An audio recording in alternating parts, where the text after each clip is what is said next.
Hello, welcome to the channel. This video focuses on one specific subject, and that is adjusting the locking mechanism on the steering pole of the AOVO Pro e-scooter. And there have been a number of posts on the AOVO Pro forum around this subject, and I felt it would be helpful to create some content that addresses this, shows you which tools that you need, which techniques that you need to have a completely rock solid steering mechanism on your AOVO Pro e-scooter. I hope you find it useful.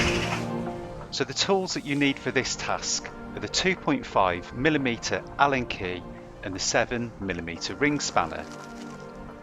My AOVO Pro e-scooter has been set up really well in terms of the folding mechanism. You can see that as it folds back together, there's a really satisfying click. That means you know that the folding mechanism has been set up properly. There is no need for any spacers when you use the AOVO Pro e-scooter. The two areas of focus are the 7mm hex bolt and the 2.5mm grub screw that I've pointed out in this section of the video.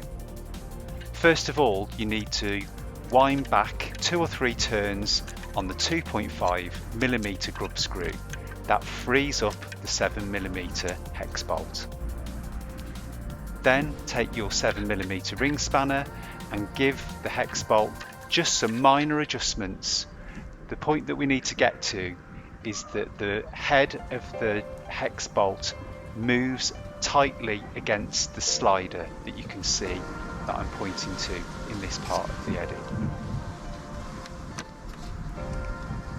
You should get, again, a satisfying click as that moves into the mechanism.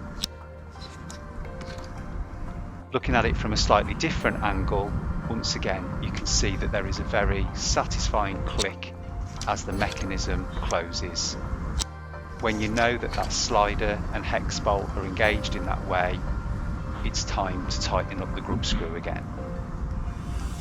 So back to the 2.5mm Allen key, just pinch the grub screw back against the hex bolt, and then you'll know by just checking the column that there is no movement, no need for any spacers, and that's the task complete. I hope that helps with adjusting the locking mechanism on the steering pole on the AOVO Pro e-scooter. If you've got any questions, please do put them in the comments, and as always, please like, subscribe to the channel, and I look forward to seeing you in the next one.